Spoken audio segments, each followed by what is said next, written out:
Hi guys, welcome back to Regaining the Balance, the audiobook reading of the Rosicrucians and Their Teaching Part 2. Um, the last time I saw you guys reading this, my internet just shut off. So I apologize for the abrupt ending of that. That was not meant to happen. We'll start off on that paragraph that I was reading in the middle of reading, and we'll keep going from there. But otherwise, if you guys, I'll say this in the beginning because some of these audios are so long.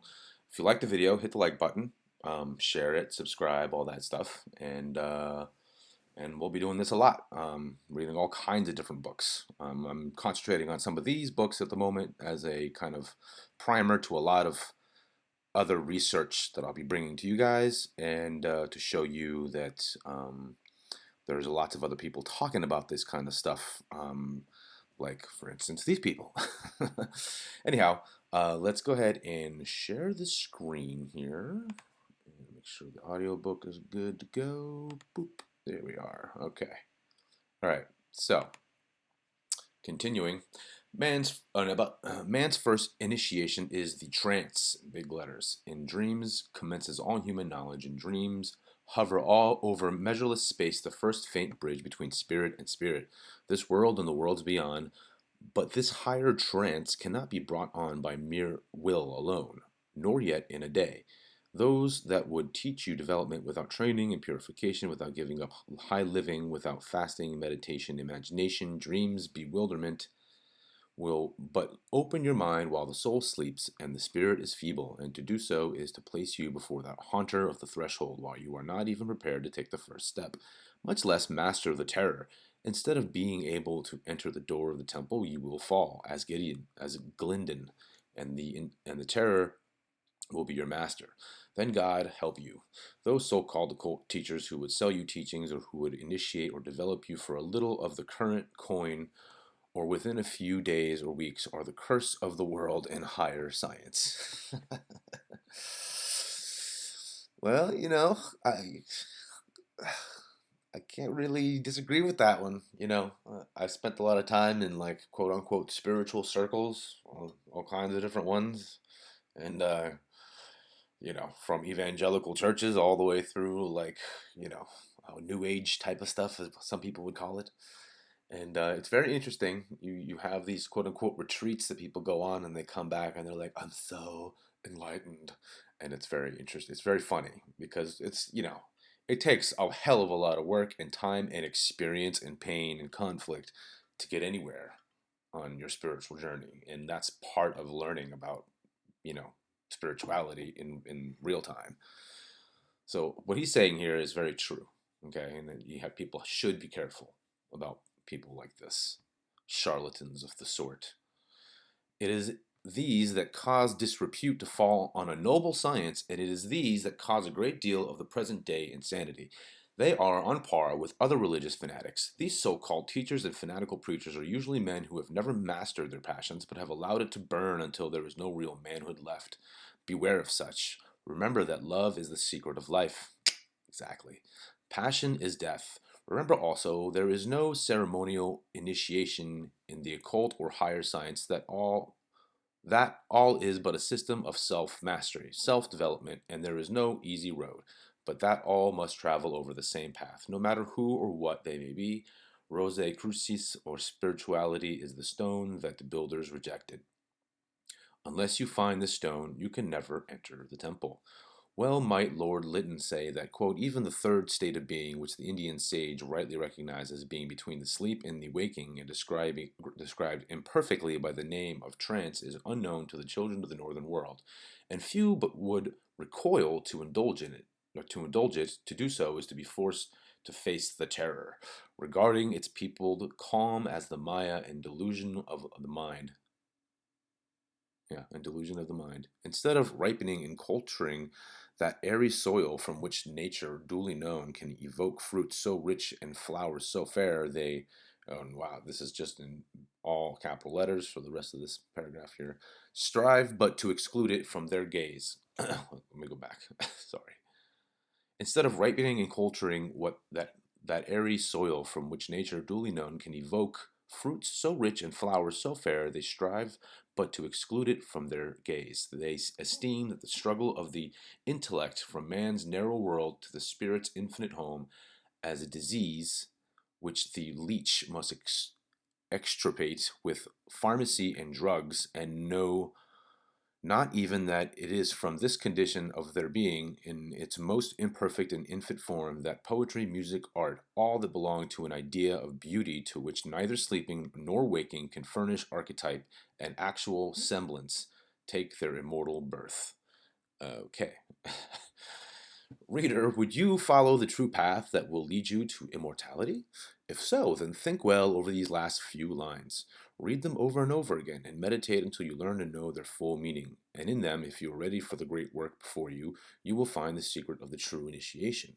Not the initiation of pretenders, but the initiation that will help you to become immortal and taste of the fruits of the future while you yet in the flesh. Can you think of anything more grander or nobler? I dare say that you cannot. This work will not interfere with your daily life in the business world, except that it will make you more honest in your dealings with your fellow men. It will make you more humane to your fellow creatures who are as yet in a lower state of evolution, but who are usually, nay, nearly always, more loving than the man or men who claim immortal life, while denying it to all else but their little selves. Universal love is one of the keys to immortality, and unless you will master the self-love, not self-respect, but not self-respect, and invite universal love, love for all things, to take up its abode in your heart and soul, you cannot open the door to immortality. And unless you do become immortal while in this life, you cannot become immortal in the future life, unless it be in another reincarnation. A thing unnecessary if you live right in the life that is now yours. Do not think that this is accomplished in the training of a day or a week, for it is not. Again, this is very Course of Miracles-ish, or vice versa. To lift the veil, the mist of obscurity which hides the secret of nature and conceals the future from mankind, has been the desire of people in all ages, but reached only by the few sages and prophets in the world.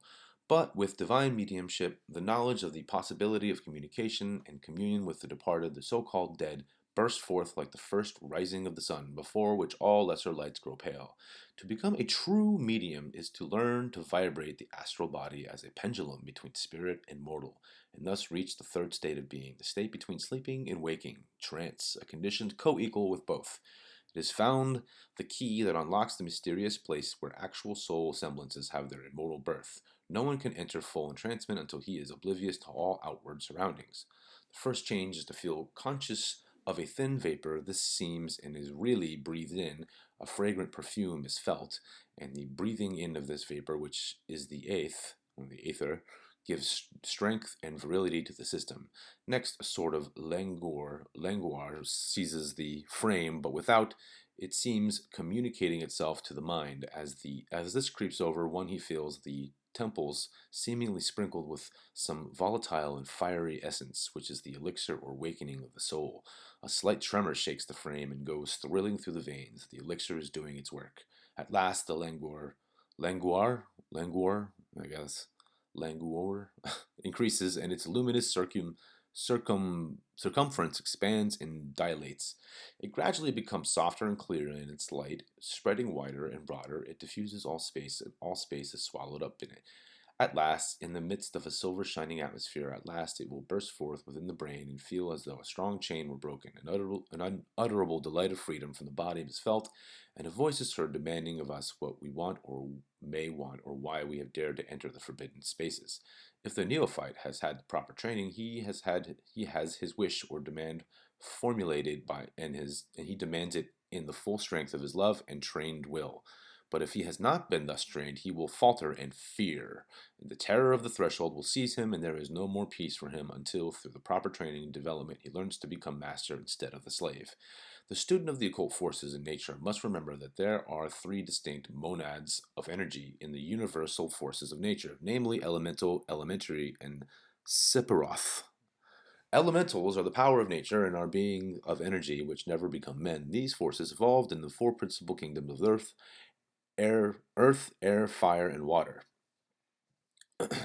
They are those energies which do that which is usually ascribed to nature and are blind forces of nature, but can be directed by the developed will of man. According to the Mohammedan traditions, they are the forces employed in the erecting the temple, having dominion over them by means of a certain magical stone, which stone is spirituality. They possess, i.e., the stone they're talking about is the philosopher's stone, believe it or not. They possess extraordinary powers, standing as they do between the invisible and visible worlds. Neither have they any moral sense or knowledge or goodness or evil. Therefore, their lives are not centered on an eternal principle, although they are eternal facts themselves. Elementary spirits, or monads of energy, are disembodied souls during their embodiment, having been either on a more gross and unripened planet than Earth and have been attracted to this globe in the great economy of growth, or have been depraved, gross souls while living on earth life, who have separated themselves from the divine spirits of light, choked down the inner spirit of knowledge, preferring the darkness of selfishness and error to the light of truth, thereby becoming the shades who have closed the door of understanding against the interior principles of love and wisdom, which constitute the glory of man, and on account of this disintegration and unripeness must wait in the surrounding elements until they absorb a renewing energy, develop thereby, and be born again in the light of the Spirit. So, i.e., reincarnation. These elementary spirits are the souls of the seducers, willful murderers, depraved slaughterers of animals, vivisectors, abortionists, and other of this class. It is these spirits that the neophyte sees who tries to enter the door of the temple before he is fully initiated and prepared to pass through the ordeal. It is these spirits that obsess sensitive men and women who sit for mediumship when not fully prepared, by having rooted out all lust and passion and all hate and envy, strife and inharmony. It is the influence of these spirits on religious fanatics that drive them insane. They are usually diseased sexually and therefore open to all evil and malicious influences, and these depraved spirits are always ready to enter the being of such. Oof. Yeah. It is a fact that all will deny, but none able to disprove, but which I have been able to prove during my practice as a specialist, that no one, be it a man or a woman, who is sound and healthy sexually ever becomes a religious fanatic. It is only those who have abused their sexual nature, either by self-abuse or otherwise, either ruining themselves wholly or partly, that become what is generally known as camp meeting time as being happy, but which is in reality nothing more than a nervous excitement and in which the Holy Ghost or Holy Spirit has nothing to do, has nothing whatever to do. I know that I will be condemned for saying this, but it is an absolute truth, as any specialist can prove for himself, and I fear to say nothing that is truth and that may help spiritual or material science. Sephiroth, or the elementals of the astral world, are both infinite and finite. They partake of the divine creating nature, being emanations of the outside garments of the great central sun of spirit energy.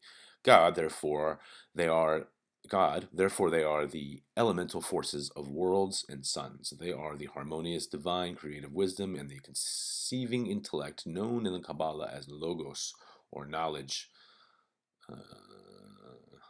They are the active energy which forms the essence of all substance, being the vital centers of force acting with spirit, thereby controlled by the divine mind, being God, which in his fullness dwells in all things. It is these that the neophyte must become associated with and take the inspiration from. It is these that are in direct communication with the intuitions of man, and which act in harmony with his awakened soul. And in the long ago, when the Christ was the mediator and guide between God and the angel world, and everything spiritual in man, he taught the same. Let a little of the Christ love dawn within your soul. Open the door to true mediumship and hold it sacred with your truest life, for on its altar thousands offer up the softest emotion of the heart. It will free the imprisoned imagination of youth and freshen the fading recollections of age. With true mediumship, you will lighten the burdens of many a weary soul. Yeah, this is an absolute truth right here, guys. Absolute truth.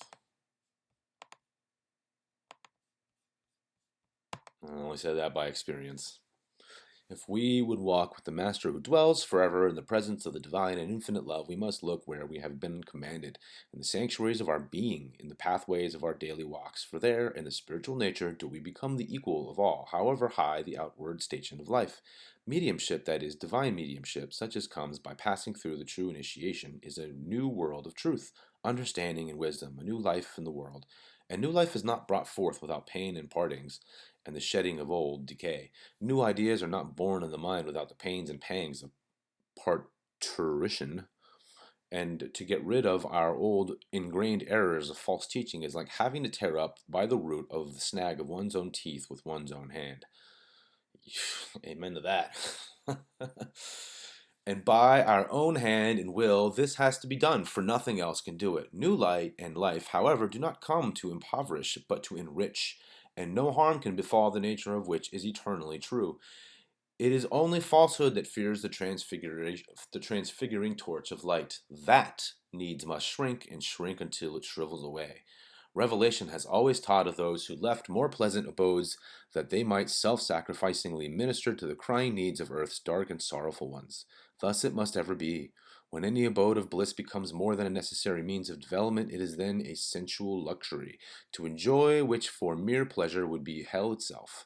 The joy of the angels is in activity, whereby those in need of uplifting may be reached and led to participate in that blessedness, which has proved so salutary, yeah, which has proved so salutary to their predecessors and present helpers. And this is the prime lesson for every man to learn. The mean of the Rosicrucians are never standing idle, and they dare not be. They are ever ready to sacrifice self for the good of a sorrowing one, be it a man or being on a lower plane.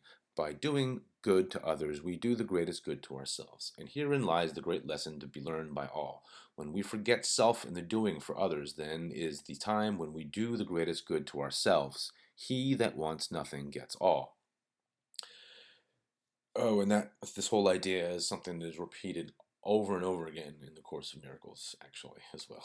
Trance is the bridge over measureless space between this world and the world beyond, between soul and spirit. If one's guiding spirit is a wise sage, with the light of knowledge, thought then can commune with thought, soul with spirit. Though oceans of space divide the forms, in tokens of tenderest love, one will receive assurance that far beyond the great shadows of life are beautiful homes of light and love.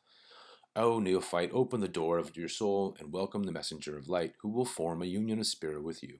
And may your soul never again lose the sublimity of thought, which will then fill it. Ask and pray that your everyday life may be under the sheen and shadow of an angel's wings until your soul has finished its course. The same evils which have tempted mankind in all ages tempt us today.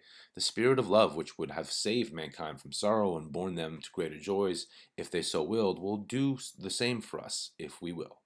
The same pride, ambition, envy, selfishness, jealousy, and wrong that have existed from out the night of antiquity exist today, though modified and softened in form. No matter what the nation, kindred, or tongue, whether civilized or not, these are the same impulse of error to all the world.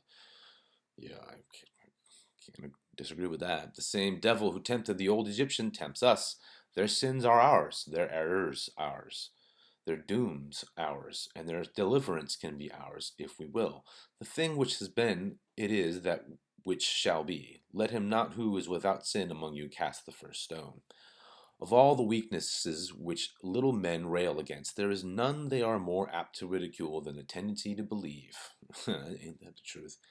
And of all the signs of a corrupt heart and a feeble head, the tendency to incredulity is the surest. Real philosophy seeks rather to solve than to deny. In fact, it never denies until it has proven a thing to be false. While we hear every day these small pretenders to science talk of the absurdities of alchemy and the dream of the philosopher's stone, we know that it is not a dream, but an awful reality, and when we hear men calling those a fool who believe in it, we know how little they have of the real knowledge of the true chemistry. Man cannot contradict the laws of nature, but are all the laws of nature yet discovered? Our modern scientist, with his very imperfect knowledge of the laws governing mysteries of true mediumship, it is full of theory, arguments, assumptions, and conjecture, unconscious and ignorant of spirit and the mysteries of the soul. And I would add, also sold out to corporate interests. Absolutely. Any man who has cultivated the light of spirit in his soul is permitted and is able to dive into hidden mysteries of nature, and he who has reached that stage of light needs the adept no more to instruct him, for he has the key, and he who has the key does not need the help of any being who's still in the flesh. All right. Okay, apparently that was all just primer. The Rosicrucians. Okay, this is about the Rosicrucians. Okay. All right, let me take a quick sip.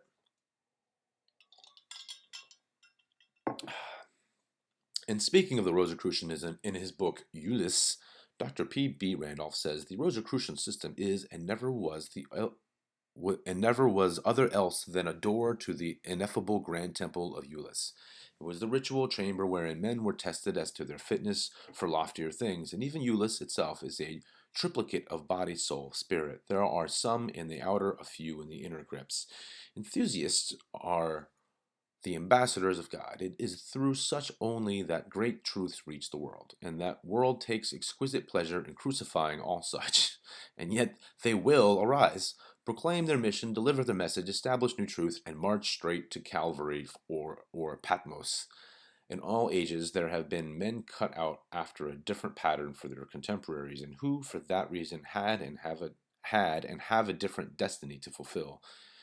Quote, to be great is to be misunderstood, unquote. And crucified time and time again. Among all who have ever lived, none have worked harder or accomplished more good for mankind than that class of men known in all times as mystics, foremost among whom was and is that branch of them known as Hermetics, men of Mark, Pythagoreans, Rosicrucians, and lastly the Brotherhood of Ulysses, all of whom were and are students of the same school. Mm-hmm. Isn't that right? I just have to highlight this real quick.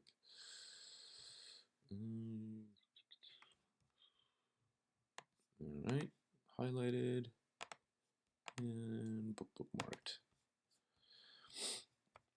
When David G. Brown of the city of New York, more recently connected with Bennett's Herald, quote unquote, was in Montreal, I believe, asking concerning the origin of the Great Society, or rather fraternity, the Rosicrucian branch, but differing essentially from the branch of that august brotherhood represented by adepts in Europe, Asia, and myself, and confers in this country, yet identical in spirit so far as general welfare of universal man is concerned, he responded as follows, save that he disguised certain names, which disguise I now throw off.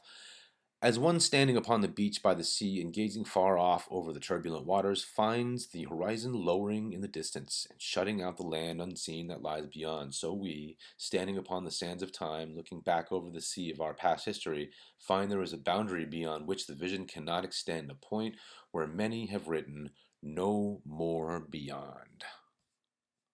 And as the ocean casts up from its unfathomable depths wrecks of vessels lost, which float upon its surface and are lost upon our shores, so sometimes from the immeasurable gulf that has buried in its depths the secret of our origin, a waif drifting on the bosom of time finds its way to the limits of the historical epoch and reveals to us something of what was and is lost. Then let us learn all that we may from these waifs. Let us learn all that we may.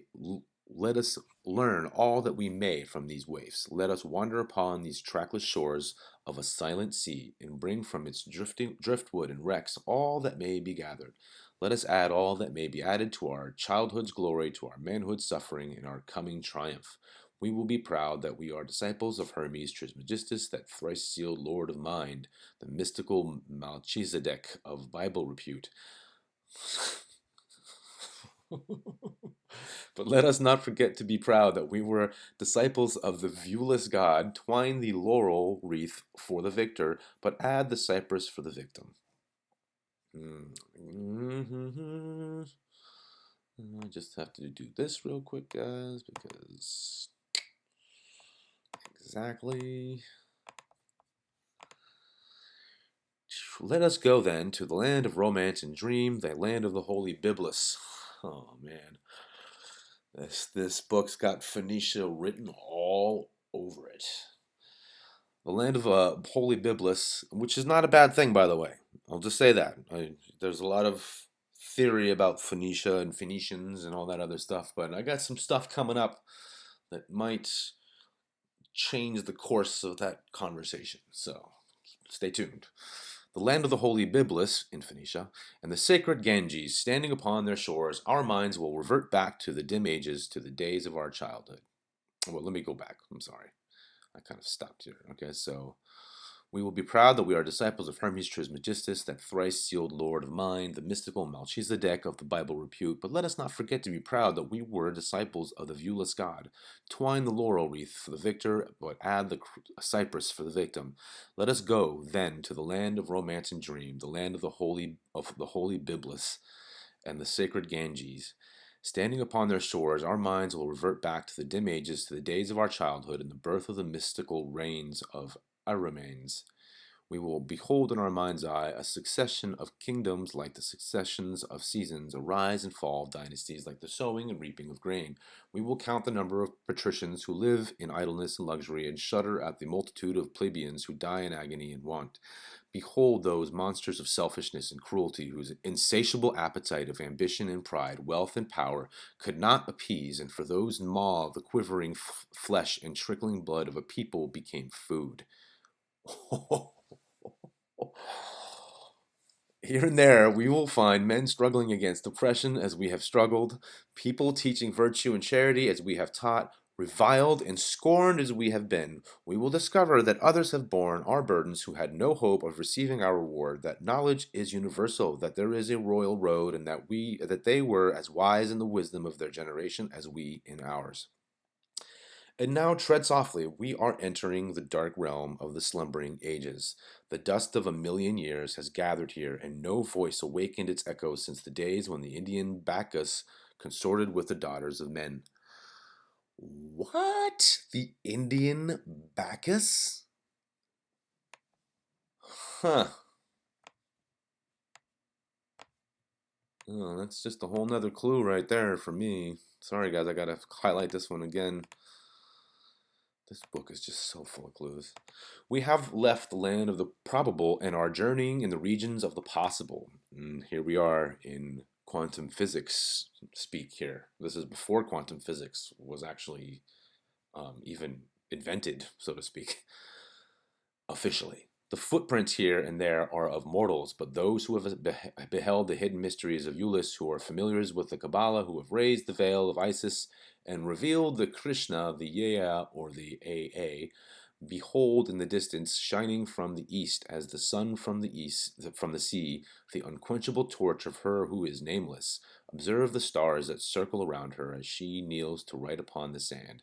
See the sheen of her golden hair and the spotless white of her robes. Catch the first strains of the wondrous philosophy, classic and pure, as they fall in wordless music from her lips, and remember how its infinite truth and marvelous beauty have, in all ages that are past, bound us together by indissoluble. Okay, I'm going to try it. Bound us together by an indissoluble bond of brotherhood, and leavened it with our faith, and the innate kindness of the human heart taught us to sacrifice ourselves that people may advance.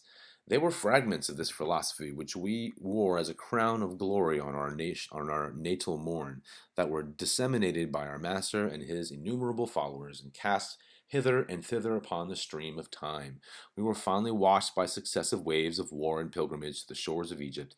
It is of these the author of the History of Civilization of England speaks as, quote, forming one of the elements in the schools of Alexandria, and whose subtle speculation, carried on in their own exquisite language, anticipated all the efforts of the modern European metaphysics, unquote.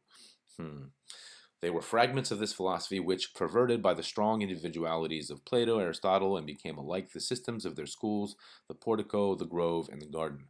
Melchizedek, or Hermes, was our first great master, but like many masters before and since, he lived that when the times were out of joint. Exactly. And the age was not attuned to symphonies of thought and feeling. He taught his rich philosophy to all, opened great hidden depths of thought to the public eye, explained the most subtle truth to barbarian ears, and threw pearls to swine. and his success, he gathered around him his disciples and looked beyond at their followers. They extended in every direction as far as the eye could reach, surging like the waves of the sea when tossed by the tempests, and with all the deep undertones and mutterings of the ocean. Were all of these his pupils? All these versed in the shoals and depths of reasoning? No. They were families, some member of whom believed in abstract philosophical truth, and all the rest believed the man. They reduced the laws of nature to form a creed, and they made a golden calf of some special physical force and fell down to worship it. They resolved themselves after their agitation into their own natural elements. That was all. As a rustic, uninstructed in the principles, might with open-mouthed wonder watch the burning of coal and endeavor to associate it with the inflation of a balloon, so Hermes, expecting only the preconceived consequences of his teaching, was awed by the immense bubble he had formed. As he comprehended the magnitude of his creation and its now evident consequences, perhaps there arose in his mind that inevitable conclusion that after all his teachings and all his labor, little would be accomplished. The great minds among his followers would be philosophers, but they would have been philosophers without him. The mass would be fanatics, as they had been fanatics before him. He had done only this, given a direction to their studies and speculation, given a name and a method to their ignorance and madness.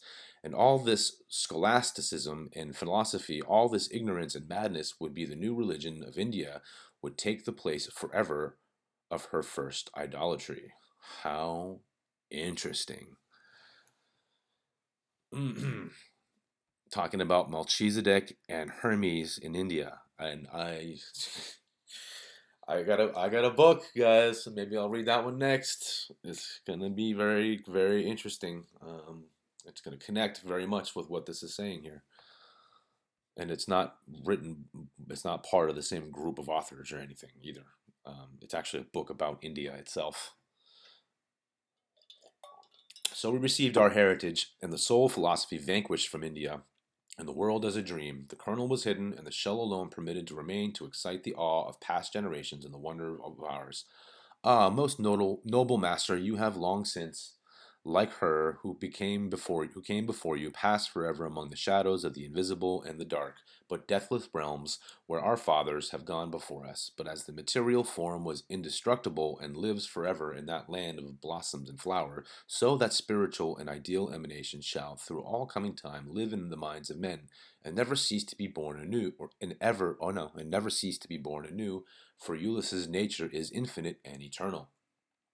How safely so essentially, this is just saying that, and just like the philosophy of fire, I believe, said as well, is that there are many different types of Jesus people who are reincarnated from time to time. Um, well, let's just say souls that attain that mastery, so to speak, and then they become like the voice in the darkness for that time period, which could be an explanation for the fact that there are so many different Jesus characters in history and in mythology, or whatever you want to call it. However safely our secrets have been guarded, let each answer according to the progress he has made in mastering them. How little was abstracted by the Essenes, Gnostics, and Betinaye, you all know. For 10,000 years after Hermes, we lost no more in our contact with all the various peoples of the world than the electric elements we threw off in grasping their hands. What an interesting comment. Though few in numbers, we guarded the great trust committed to our care with a never-ceasing vigilance. Every member was aware of its importance to the human race. Every member realized that the flowers gathered from the graves of the dead years must be preserved as a wreath to crown the age to come. Amid the swarm of sects and societies that sprang to life in the East, surrounded by all the schools that flourished in the golden age of Greece, that little band of souls preserving their purity, I wouldn't call this golden age of Greece, but Phoenicia, to tell you the truth, because a lot of these schools were right in Sidon and Tyre and that whole area. Secretly and silently, they moved over the sands of time to the coming of the Nazarene. And again, a Nazarene in Aramaic actually means with God, or walks with God. In the twilight that succeeds the crucifixion on Calvary, we can see indistinctly the movements of individuals and the banding of men. They seem to move with an uncertain purpose and to have lost their old effectiveness. 1, 2, 3, 500 years roll by as one would count the hours to midnight. Then there is a bustle. Work is at hand. Into those dark ages that succeed, pass the mustering bands, and for 1,000 years death at the stake, persecution and despair on the one hand, and the retribution of the Vemgericht and kindred associations alone point out the positions of the contestants and the progress of the fight. Sorry, that was a German word. I did my best. Then from this cradle in the Alps looms up Christian Rosicrucian. Seizing all at a glance, the society is reorganized no more to dream but to work, no more to wait for the human race to accomplish its destiny but to assist in its accomplishment, to offer her bosom to the unfortunate, to raise the fallen, to succor the oppressed, and to interpose her from between the tyrant and the slave, to lead the van in the great fight. She has gathered knowledge of her ages of student life. She has the patience taught by centuries of adversity. She has the courage of the true and the beautiful, and above all, she loves the peoples. And Pascal Beverly Randolph succeeded Rosencreutz as the legitimate Grand Master of Rosicrucia in Hierarch of Euless. And now I would say a word in regard to contemporary societies. Many of them so I just want to say too, the beginning of the Rosicrucians started very close after Giordano Bruno was burned alive in Rome for his Hermetic writings, which are extremely close to what we're talking about here. And now I would say a word in regard to contemporary societies. Many of them were organized with materious objects in the days gone by, but the state of things that gave them being has long since passed away. They represented a sad spectacle of having outlived their usefulness and drag out a fitful existence of senseless ceremonies and abstract forms from which the soul has long departed. A few should receive the tribute of respect due to that which is venerable and good, and Freemasonry should ever be associated with the broad mantle of its charity. In the superstructures which have been erected at different periods upon these foundations, one will often observe a pillar here or there called the Rose Croix, or occasionally heard the mystic name Euless softly pronounced. I was conversing with a gentleman who I supposed to be a member of one of these quote-unquote chapters, and he said the Rosy Cross is dead. We have, it is true, galvanized its skeleton into a transitory life, but the Rosy Cross of history is dead. Dead, I cried. She lives with the rich blood of the South in her veins, with the vigor of the North in her constitution, with the clear brains of the temperate zone, the depth of thought of the Orient, and the versatility of France. Interesting. Very interesting. And earnestness of purpose and boldness of resolution of the new world.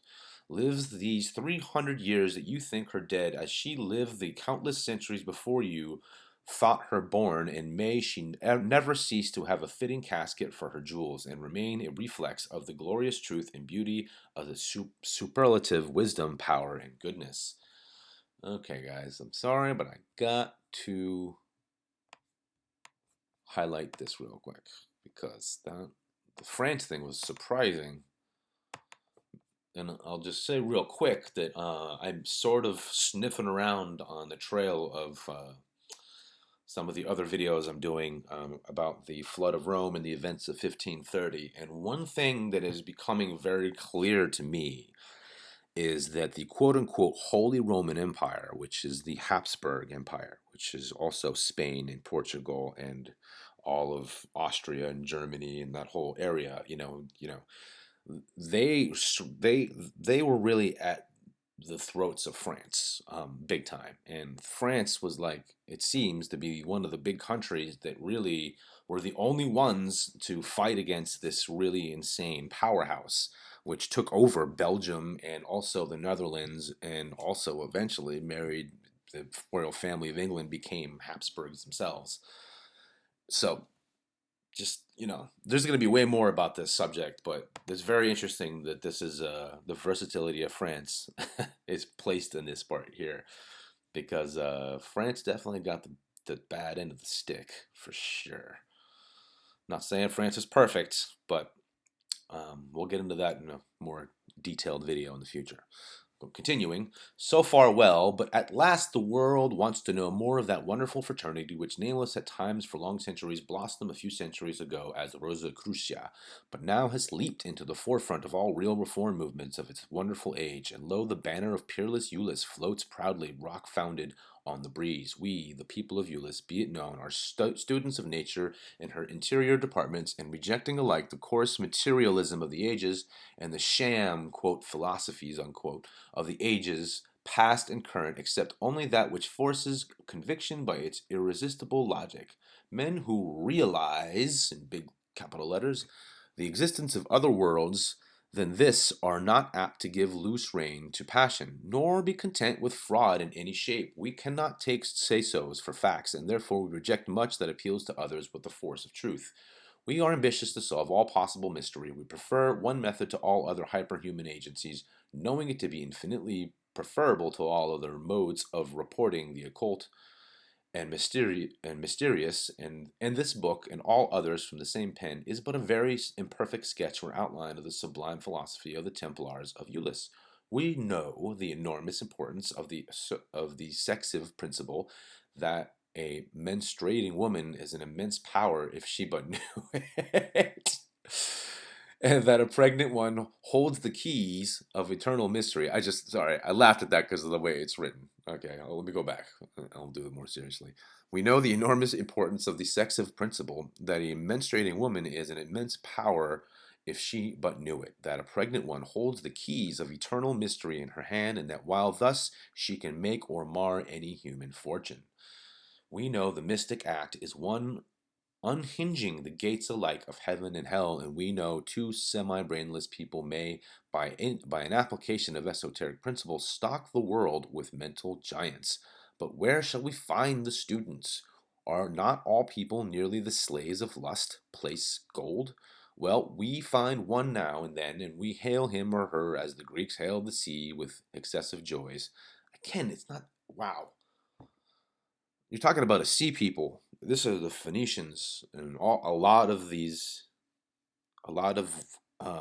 customs and these ideas come from their pantheon, and they're very close to the Egyptians. So it's very funny that they constantly. I mean, I guess it's not funny because the word Greeks is ubiquitously, used for so many different types of people. It's ridiculous.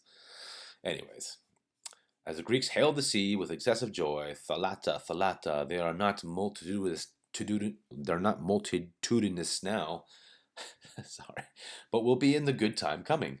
Could Dr. Randolph see Rosicrucian now, he would be truly proud. He truly says that she and her true followers are ever in the forefront of true reforms, and this is true today as it has ever been before. In his time, the movement against flesh-eating and taking of life of our fellow creatures had already been started. Today we see men and women all around us who are doing all in their power to stop the slaughter of innocents in order to satisfy an abnormal appetite that man has developed through living an abnormal life. None has done more for this great cause than the great reformer Sidney H. Beard of England, a man who stands head and shoulder above by far the majority of those who claim to be reformers. Today, not a single one of the followers of Rosicrucian believes in the deadly practice of vaccination, so long followed by those who thought they were working for the good of humanity. This is 1906, guys. Keep that in mind. It seems that from the very beginning, this has not been a great ride for the good old you-know-what. In the time of Dr. Randolph, a very few voices were raised against this foul and deadly practice. Among those few stands Dr. Alexander Wilder, as none other than stood nor ever will. All hail to him who dared to stand for the right and justice when others condemned him. His work is not without honor, for today there are many thousands following him, and not a true Rosicrucian, mystic, or hermeticist, but that stands by him and thanks him for the great work that he has accomplished in opening their eyes to the truth. Anti-vivisection was a movement that was unknown in his time, and that diabolical crime was committed day in and day out without dissenting voice being raised against it. At last there came one who saw the light, and to whom it was given to start a crusade against one of the most infamous and diabolical institutions that it has been man's misfortune to know. These movements are gaining ground from day to day, and it will be only a question of time when we look back on the long time of meat eating, vaccination, vivisection, and other crimes of the like, and shudder at the depth that man can fall, and yet, with it all, think that he is really a man.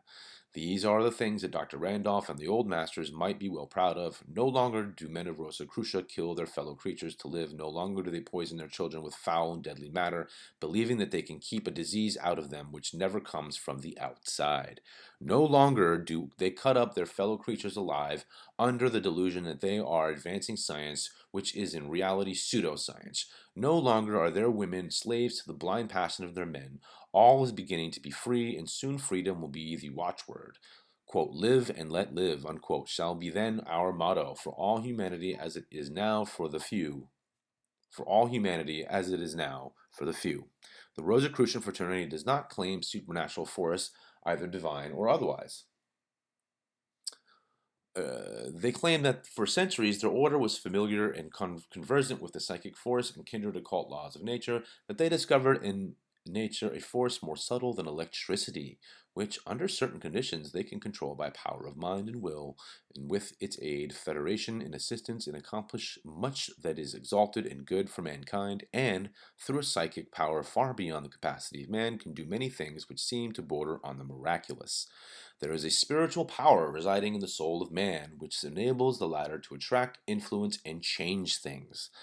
If the power of the soul mounts to a certain height, she may overpower the elements which hold her in her bonds, for that which is above attracts and subjects that which is below, and the latter partakes of the changes of the former. Therefore, a man who has rendered himself capable to receive celestial gifts by making use of the aspirations of his soul and employing natural things may influence another being who is less spiritually strong and force him to obey.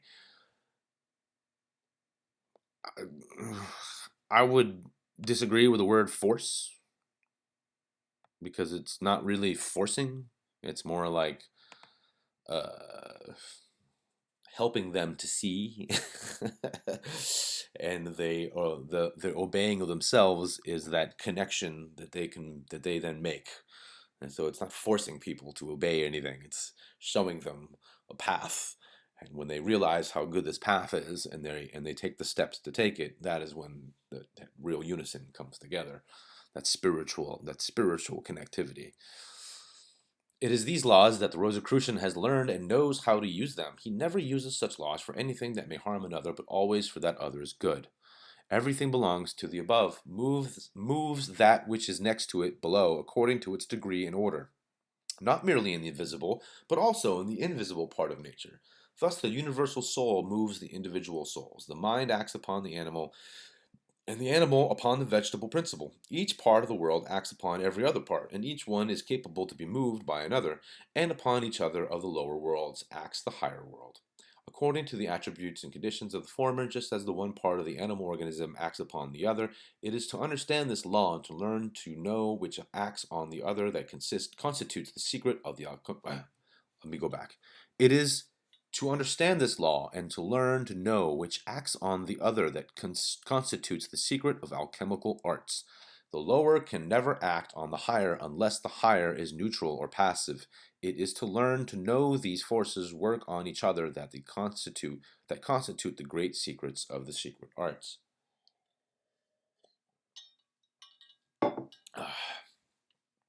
There is an art known only to few of these that have passed through the inner door of the temple, by which the purified and faithful soul of man may be instructed and illuminated, so as to be raised at once from the darkness of ignorance to the light of wisdom and knowledge. There is also an art by which the knowledge gained by the impure and unfaithful may be taken away from their mind and memory, and they thus be rendered to their former state of ignorance. Only those who are pure-minded and spiritual can possess true magic powers. Thought is the supreme power in man when under the rule of love, and pure spiritual thought is the miracle worker within him. If the thought of man is bound to the flesh, deeply amalgamated with it, and occupied with animal desires, it loses its power over the divine elements, and therefore among those who seek to exercise magic powers are few who succeed. If we desire to become spiritually developed, we must try to find out how we can free ourselves of our animal instincts and desires and become rid of our sensuality and passions, and we must furthermore attempt to rise up to a state of pure spirituality. Without accomplishing these two propositions, we will never rise up to that state which is necessary to obtain magic powers, which result from the spiritual elevation and dignity of man.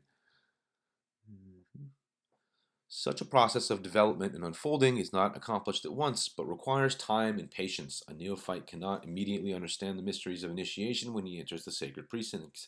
The soul must be gradually accustomed to the light until the power of spiritual thought is unfolded, and the latter, being continually directed towards the divine light, becomes at last united with it. If the soul is perfectly purified and sanctified, she becomes free in her movements. She sees and recognizes the divine light, and she instructs herself, while she seems to be instructed by another. In that state, she requires no other admonition or instruction except her own thought, which is the head and guide of the soul. She is then no more subject to terrestrial conditions of time, but lives in the eternal, and for her to desire a thing is to possess it already.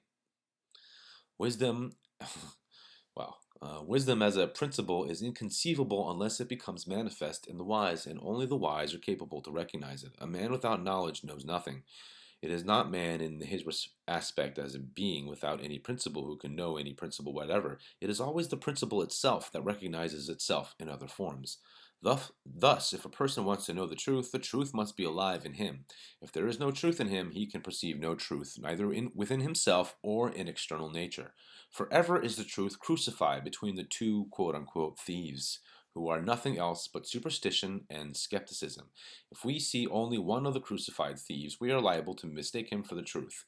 But the two forms of the thieves are distorted, or to express it more correctly, the truth is distorted in them. Only when we are capable to recognize the straight form of the Savior hanging between the two distorted thieves will we see the difference and know where to search for the Redeemer. It makes you wonder if that's the whole secret message behind, you know, Jesus being crucified. Wasn't it between two thieves, if I'm not mistaken? Says Dr. Hartman, quote, the soul of man stands in the same relation to the spiritual power that fills the universe as the flowers of the field to the light of the terrestrial sun. A plant deprived of light will sicken and die, and a soul in which the spirit of holiness does not exist will become degraded lower than the animal soul. Because animals are not given to arguing, they act according to the laws of nature, while the possession of an intellect enables man to act unnaturally and in opposition to divine law. But there have been other men who, by remaining natural and obedient to divine law, have grown into the state of spirituality superior to the merely intellectual state, and in the course of their interior unfoldment their inner senses have become opened, so that they could not only intuitively feel, but also spiritually perceive this light of the Spirit. Such men are the true mystics, the Rosicrucians and adepts, and with them the historian and antiquarian has nothing to do, and nothing is spelled in huge capital letters, because they are beyond the reach of investigation. A history of the Rosicrucians can at best be a history of certain persons who, quote, were supposed to have been spiritually enlightened, unquote.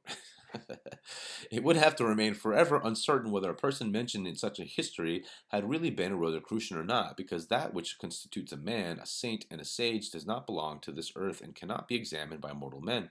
It is that part of man of which the Bible speaks when it is written, we live upon the earth, but our soul is in heaven. Divine wisdom is not a man's making, neither is it invented by him. There is no other way to obtain it than by receiving it willingly within one's own heart. It enters there, then will the storm of contending opinions subside, and the sea of thought be as clear as a mirror, in which we may see the truth. Then will the truth itself become strong in ourselves, and we shall know God, not by reading a description of Him in books, but in and through His own power. Or to express it in words of the Bible, we shall attain knowledge of Him by, quote, by worshiping Him in spirit and in truth, unquote. Like the allegorical language of the Bible and other religious books, the Rosicrucian writings are utter nonsense and incomprehensible. If taken in an external sense and applied from a material point of view. Yeah, well, I can definitely agree with that on the Bible, for sure. Merely external reasoning, far from being an aid in their understanding, is rather an obstacle in a way. But to him who looks at them with the understanding that comes to and from the Spirit, they are full of divine wisdom. The Rosicrucians say, a person who knows divine truth has attained the highest and desires nothing more, for there can be nothing higher than the attainment of truth. In comparison with this treasure, a worldly possession sink into insignificance, for he who possesses the highest has no desire for that which is low. He knows the reality, does not care for illusions. The Fama Fraternatis says, quote, the impossibility to reveal such secrets to those who are not sufficiently spiritually developed to receive them is the cause that many misconceptions and prejudices have existed among the public in regard to the Rosicrucians. Grotesque and fabulous stories whose origin can only be traced to the ignorance or malice of those who invented them have been circulated and grown in intensity and absurdity as they travel through the ranks of the gossipers. Falsehoods cannot be eradicated without injuring the roots of the truth. The evil intentions grow in strength whenever they find resistance. It is not always useful to contradict the false statements made by the ignorant or willful deceiver, but what is the testimony of the blind worth when they speak of what they believe they have seen? What value can be what value can be attached to the statements of the deaf when they describe what they believe they have heard? What does the untruthful know of the truth, the godless of the God, the foolish of wisdom, and the unbeliever of faith? They may think that they are right, nevertheless they are wrong. They may accuse others of harboring illusions while they live in an illusion themselves. Touché. Envy, hate, jealousy, bigotry, and superstition are like colored glasses, which cause him to look through them to see nothing in its true aspect, but everything in colored light. Unquote. Thus it appears that the Rosicrucians, in speaking of their society, mean something very different from any terrestrial and external organization of persons calling themselves, for some reason or another, Rosicrucians, but of a spiritual union, a harmony of divine and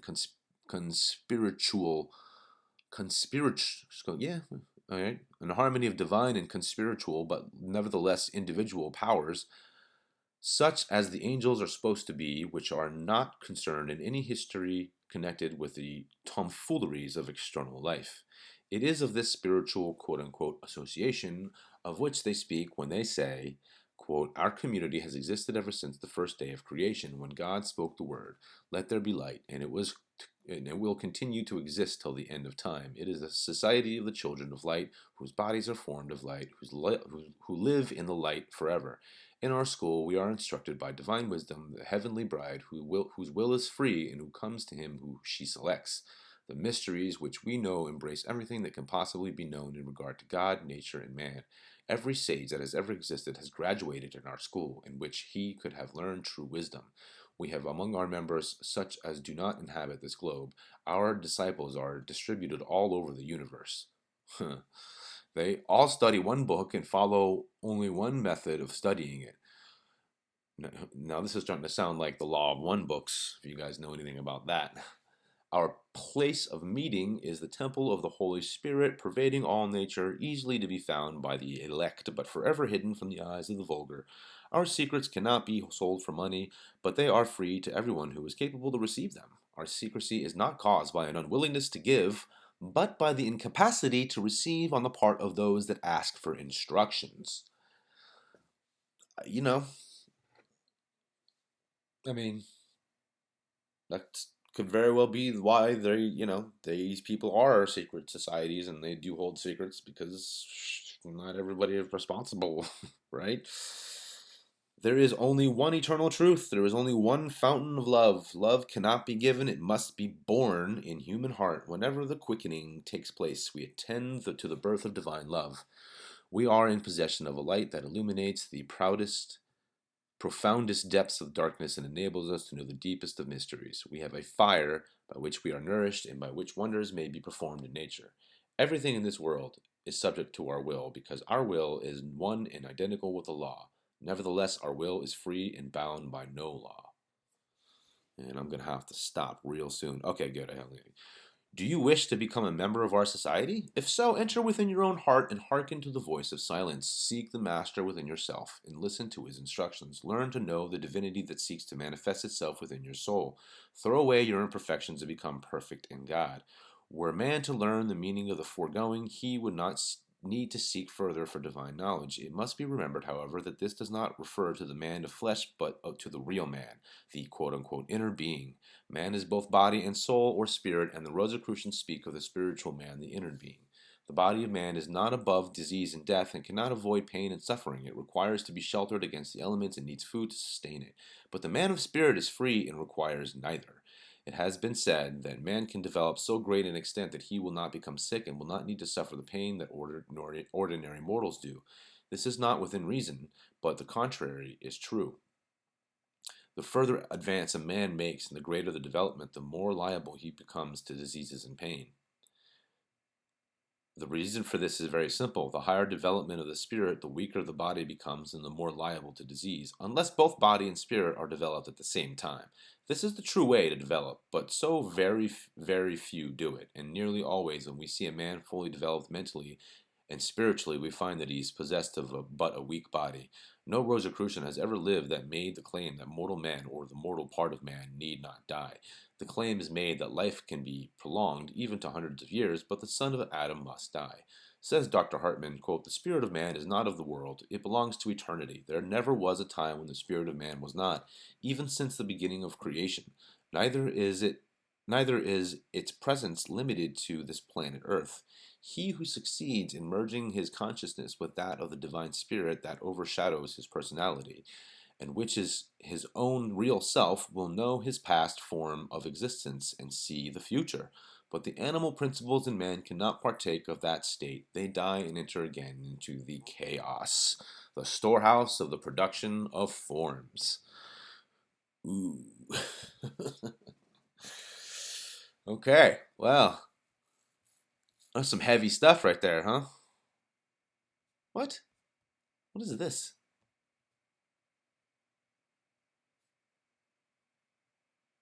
Very strange, guys. This book goes from page 104 to 107, and I'm not really sure why. Um, we're gonna end it here, anyways, because I gotta run. So I appreciate you guys joining me today yet again. There was some really interesting stuff in this last hour. At least I thought that was pretty interesting stuff. Um, there's a whole lot of things that very much connect with things that I've learned over the years in spirit, spiritually and through my own experience, which is the only thing that can ever really teach you any real knowledge in life is experience. And I don't know. I think don't throw the baby out with the bathwater, right? That's what I say, at least. But by the way, I appreciate you guys joining me today, and I'll probably be back tomorrow. I'll be back with another episode, or a part 3 of reading the audio book of the Rosicrucians and Their Teachings. And yeah, and then we'll see how far we can get. And I don't know, we'll try to do this in 4 or 5 parts, maybe. I think it's a 300-page book, but I'm not sure because now I know. Now I realize that there's something wrong with the way that this book was printed. It skips 3 pages, and I don't get that. So I have 2 versions of this book. One of them's shorter by like 100 pages. This is the longer version, but I'm gonna have to double check to make sure they're both the same. So we'll pick that up on the next one, and I will see you guys later. Peace.